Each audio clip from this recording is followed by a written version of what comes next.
Hey, welcome back to Balmora. This is episode 2 in this recording session.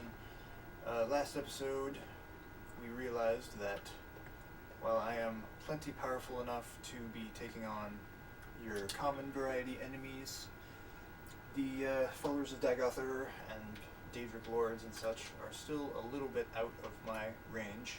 I just remembered that there's potions in here that you're free to take if you are a member of the Fighters Guild, as well as armors, hammers, stuff. So I'm going to take that. This episode, I said I was going to do a few more quests, which I will be doing, and then I'll be going to maybe take on some bandit encampments, which are a little more on my skill level. So, I finished all the quests on the Fighters Guild in Balmora. I still haven't done the Mages Guild stuff, although I believe I have actually accepted the quest already. The next thing I have to do is get some flowers, and those flowers that I need to get are over by Pelagiad, which will be a nice little walk through the park. And so I will be doing that in a minute, but it's a bit of a walk and you don't really get to do anything until you get to the area. So I'm going to cut right now, at the beginning of the episode already, and we're going to meet over on the other side of the Foyota where those flowers start to grow. Actually, I just had memory. So normally the way you would go is you'd come outside Balmora and you'd go all the way over here, and you would traverse the Foyota Mamaia.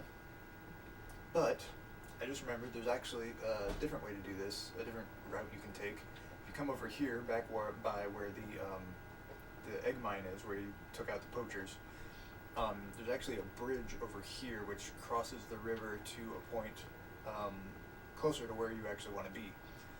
And some of the flowers that are tougher to find are along the path over here, so this is actually a better way to go overall, and there's more interesting things to see over this way.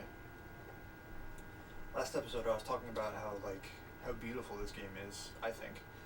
And people look at this game, they see things like these trees over here, they've got this flat texture for the leaves, and it looks terrible, and I agree.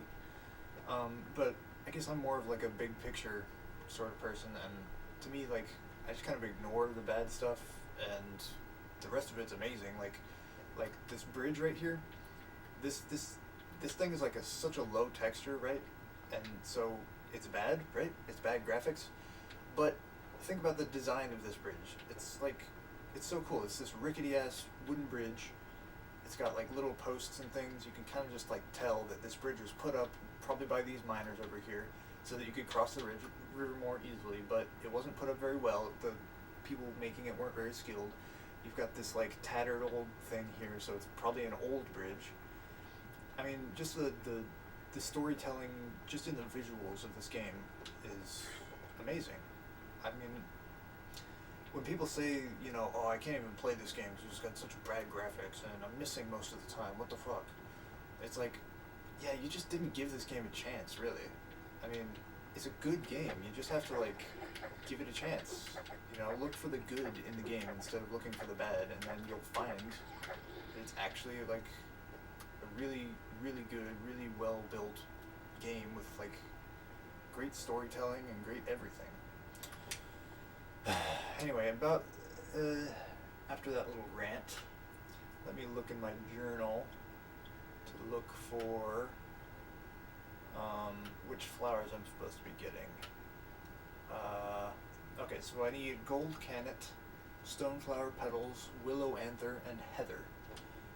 So this right here is heather. So there's one. Stoneflower petals are the toughest to find because they're there's none along the main path that you can find. Here's some gold cannet. These ones, heather and gold cannet, are super common. And then what was the other one? Willow anther, I think, is pretty easy to find as well. But the stoneflower petals are a little bit less common. but I think there's some along this path. Somewhere. This I think is Willow. Yeah, Willow Anther, right here. So yeah, so immediately we got 3 out of the 4. The only one that's tricky is Stoneflower Petals. Stoneflower Petals. I don't quite remember. Ah, here's some Stoneflower Petals. These little blue flowers. So, yeah. I mean, if you don't know where this stuff is, this quest can take some time, but when you know where it is, it's really not that hard, and yeah. So I guess I'm going back to the Mages Guild to turn in that quest, and there's no point in me showing you the walk back, so I'll just meet you back there.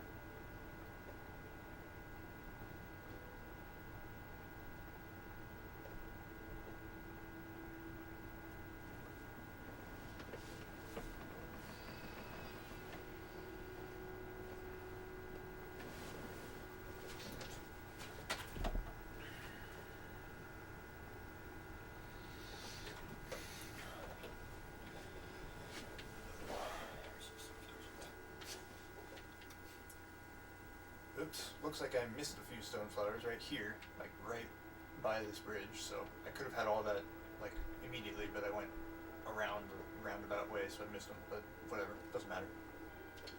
Here we are, we're giving Hira her flowers. In return, we get 6 cheap restore magic potions, which is essentially worthless to me, but that's fine. So basically she's got her bet going with Gabaldir, which I explained in a previous episode. Right now she just wants me to go get a ceramic bowl. Pretty simple, right? Gonna go do that. It's not too bad. And then I'll just come back down here and give her the bowl. And it's probably the easiest quest in the game. Oh my god, stolen reports! I hear I must find her stolen reports. Hold on, where do I find stolen reports? Oh my god, I hear it needs her help very badly. She's lost her reports because Gabaldir is a bitch. And, you know, I've played this before, so I know where they are. They're under the thing, that whatever that is. And the second one is up here. Yeah. I think this little, you know, Mages Guild thing has a lot of character. I quite like this initial quest line. The game in general has a lot of character. Like, you know, the writing, I think the writing's pretty good in this game. All the, you know, the important characters seem to have, like, really distinct personalities, and a lot of these plot lines are pretty, like, not super innovative in any way, but, like, just solid. I don't know. It's not about the main storyline in this game for me. It's about all these little things. Just all the little cool stuff that they did to make this game special. Bethesda really, after this game, Oblivion I feel like was a little bit of a not that great game, I guess. I don't know. Hero's not giving me any more quests, so I didn't particularly like Oblivion. I never played the whole thing, but that's where they introduced enemy level scaling, which I think is a terrible idea. And I think that's also where they, I don't know, I think they just kind of got off track a little bit. And then Skyrim, I'm missing one, aren't I? Oblivion, no, Skyrim the next one after Oblivion? I think it was. Skyrim was great. I loved Skyrim. The problem was just that they moved to a new system with a new engine, and I feel like they kind of dropped the ball a little bit when it came to implementing stuff. I mean, it was kind of laggy and glitchy, and they simplified all of the mechanics, like all this like leveling stuff, all this like cool statistical. I mean, I'm probably the only one who thinks it's cool, but all this like statistical manipulation and like leveling and stuff, they simplified all of it, like way simplified it. And I guess the idea was just like to eliminate all the crap and focus the experience down to the exploration and like discovery stuff, which I guess is the main appeal of these games. But I just feel like, you know, I feel like they got it perfect with Morrowind, and then they kind of just like lost their way a little bit as it went on. And then if you count the Fallout games as like part of the Bethesda lineage, then you can see a pretty clear trend towards simplifying and like they kind of like stopped. They got worse with story and world building as they went on. You know, that's always been Bethesda's kind of strong point, is the like world building and adding in all these little details and stuff everywhere to make the world feel alive. And they just like they peaked with Morrowind in terms of that, and then they kind of went downhill a little bit, in my opinion. Anyway, I have now done all the quests that those two guilds can offer me. So now, well, I guess I have the option of continuing the main quest stuff, because there's a couple more things I can do with that. But that gets boring really quick, so instead, I'm going to change my base of operations. And the easiest place to go for more Fighters Guild and Mages Guild stuff is Alderune. Alderune is it's pretty cool. It's like this neat little desert city. It's the home of House Redoran, and it's got like this cool like manor area, like district, I guess, manor district. It's built into the shell of like an ancient giant crab. I don't know. There's like some cool stuff going on with Alderune, but it's also kind of annoying because outside of the city is just like wasteland for a few miles, and and traversing it is like kind of a pain in the ass because there's all kinds of cliff racers and Nyx hounds and blighted stuff and diseases and like sandstorms every once in a while. So I don't really like hanging around here, to be honest, but it is pretty cool. There's this thing is what I'm talking about, the Manor District. What do they call it? Aldscar, I think. And there's a little I'll show you a little thing here that you may not know. But this game is, you know, it's not the most technically sound game on earth. Sometimes you can just wedge yourself into a corner and get underneath this whole thing. And yeah. But it's pretty cool that you can get in here and like I don't know. It's not really useful in any way, but it's cool. And you can just walk out through the wall. These trauma roots, this one doesn't have anything in it, but these trauma roots are actually pretty, kind of, not super valuable, but since there's so many of them around, it can be worth it to go around collecting all the trauma roots. And also, if your alchemy skill is high enough, you can make levitation potions with trauma roots and cliff racer feathers. And oftentimes where you find trauma roots, you will also find plenty of cliff racers, so that's actually a really good type of potion to grind to get your alchemy level up, and also it's pretty useful when your alchemy level is high enough, because if your alchemy level is not high enough, then you'll just make these crappy little potions where it actually like basically traps you in a place because you're levitating at like a super slow speed. The way the game calculates levitation is like, yeah, it's not the same as when you're on the ground. So you're just at this like super slow speed, and it lasts for a little bit too long. You just basically trap yourself. So, you know, when you start out with alchemy, you're basically just gonna make potions and then sell them to buy more ingredients to buy more potions. Anyway, I'm rambling right now, and that's not cool because I need to be a man of action and doing stuff. So here's your Mages Guild, and here is your Fighters Guild. I'm going to join the Fighters Guild, and the guy we're going to be taking orders from here is Perseus Mercius, who is down these stairs here. Perseus Mercius, here he is. It's a fun name to say, and he's a pretty cool guy.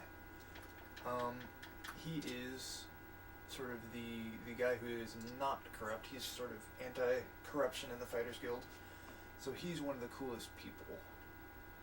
Oh, this quest. Yeah. Well, this is a I mean, it's a fun quest, don't get me wrong, but it's pretty hard. A lot of the time when I do this one, I die, or I just, like, fail. I might need to come back to this one later, actually, because the thing you're supposed to do for this quest is you have to go all the way up to here, Vas. And there's no, like, easy way of getting there, and it's, like, a pretty tough dungeon, and you have this companion person that you're supposed to keep alive through the whole thing. And it's not easy because obviously the AI is not that advanced and it just charges in most of the time. So keeping them alive is like hard. Instead of doing that, I think what I'm going to do is what I said I was going to do at the beginning of the episode and look for some bandit encampments to clear out.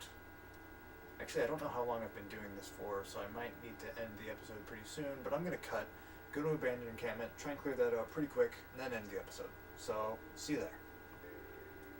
I'm going to make a little detour here to stop by Vivek as just another great example of world design by Bethesda. The whole idea of this city is so cool. There's just these giant buildings that are built on top of the water. I don't think they're actually floating on top of the water. I think there's walls under here. But they're just floating in the water, and there's like a bunch of them, and there's bridges between them, but there's also these canals between them, so you can take a boat through the canals, and it's just like such a cool design for like a giant city in this like world where there's magic and mysticism and stuff, where like this is just like so cool. I love it. I love the world design in this game. Anyway, I'm getting sidetracked, so I'm gonna go to the bandit camp now. Alright, so this is the bandit encampment I have chosen. I believe it's bandit encampment. I didn't actually check, but I'm pretty sure it is, because it's in an area where I remember there being one. So that's probably what it is. Yeah, here's a dude. Alright, so I think we're probably good to do this. Maybe I should have rested first to gain some health, but yeah. Okay, so already she's kind of wrecking me.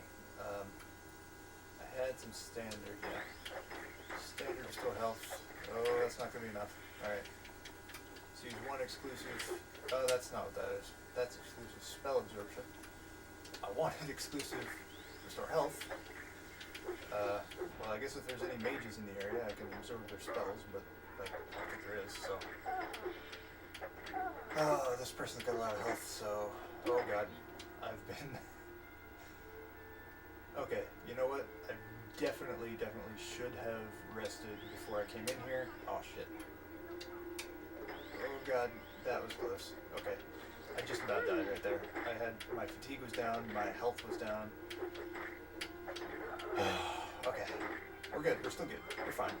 I can get this. I can still do this. Need more health, need more damage. I'm just gonna start spamming this. Okay, finally. Jesus. There's one more person around here somewhere. There she is. Okay. That's one person down. I gained a few levels there, so that's nice. Light armor, is that? This person's probably gonna be easier because they've only got light armor and a dagger, so they won't be doing as much damage to me. There's another restore fatigue, another restore health. Block skill should be going up slightly, so eventually the block skill actually becomes OP because you just block everything that comes at you. And there's one more person, so great. Should still be good though. That first person was tougher than the rest of these guys, so I'm actually gonna use a cheap restore health right now because this person's not doing much damage to me. So I just want to like kind of do some ambient healing real quick while I wreck this dude. This chick, I guess. More ambient healing. This is the annoying part about cheap restore healths. And she's down. Okay, so that was a little hairy, I'm not gonna lie. Wasn't sure that I was gonna survive that.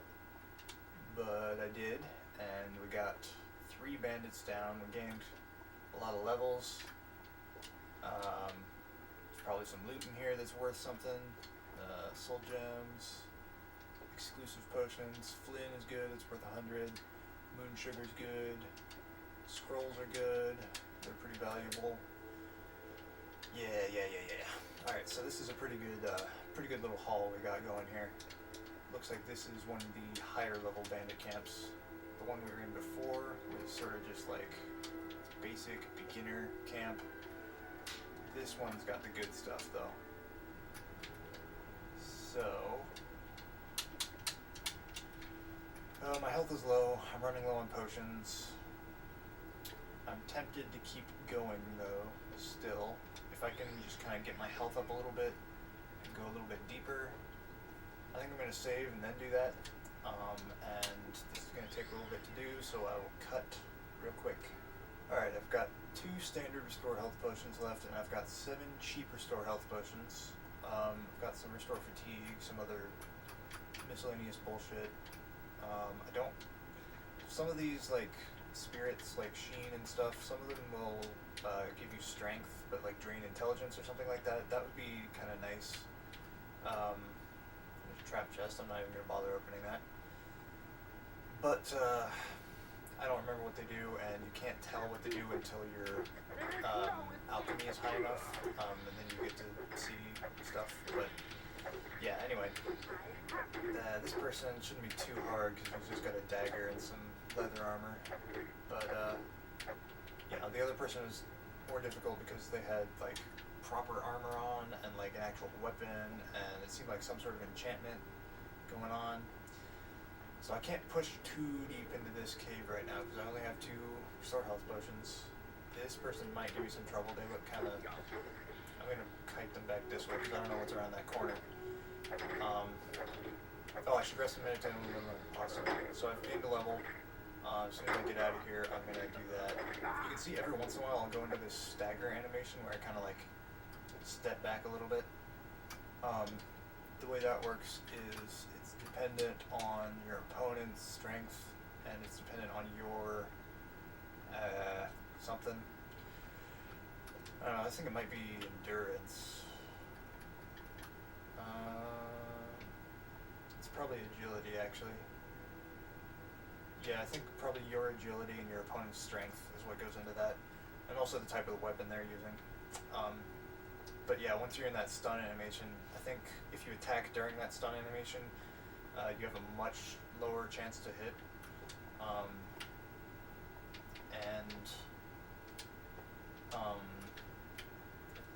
I'm not sure if you can actually like build up charge for your attacks while you're in that animation, and I think when you do that, no, there's nothing in there. I think when you do that, you also I think you take more fatigue hits, and you maybe gain a little bit extra experience for your armor skills. I think is the way that works. Oh, hi, dude. What's up? Yeah, I know I need to rest and meditate on what I've learned. I know. Alright, so let's just get back home so I can heal up and buy some more potions and stuff. I will meet you back at home and we will end the episode. Alright, so I'm just going to actually rest and level up in the field right now. Because every time I level up a skill, and I have a level up waiting for me, then I'm actually wasting my time, basically. I'm going to do strength, speed, and luck. That's kind of my go-to. Especially with this character, I want strength. I might also want agility later. Speed is really just it's more like a convenience thing, because I'm walking pretty slow at the moment, and once I level my speed up a little bit and I get my athletics up, things start getting easier to do because you can do them faster, because you're moving faster. So, yeah, anyway, I need you back in Balmore. Alright, here we are back in Duragrobal's old house, my new house. This is going to be my sort of base of operations. It's where I'm going to keep extra stuff, and Probably keep a few trophies here and there. Whenever I do something worth keeping a trophy of, that is. So, I think that was a pretty good little raid there. Gained a few levels. My long blade is now on 57. My heavy armor is on 42. My block is on 37. And I'm sure I gained a few other things here and there as well. I think block and heavy armor are going to be kind of the keys going forward. As well as maybe building up my agility. My agility is only at 40, so that's actually pretty bad. Endurance is at 75, so that affects my health, and that's pretty good. Endurance, agility, and strength are kind of the three big things for a fighting build. So I think agility is going to be my next target for my next level up, and I might do that in the next episode. That also means I'll be leveling up block, which is a good thing, because that, when you block something, I think you prevent all damage, but you take some fatigue instead. So it's going to be good to have block, it's going to be good to have agility. That's kind of my next goals. But that's excellent. We leveled up this episode, and I think that's about it. I'll see you in the next episode. Goodbye.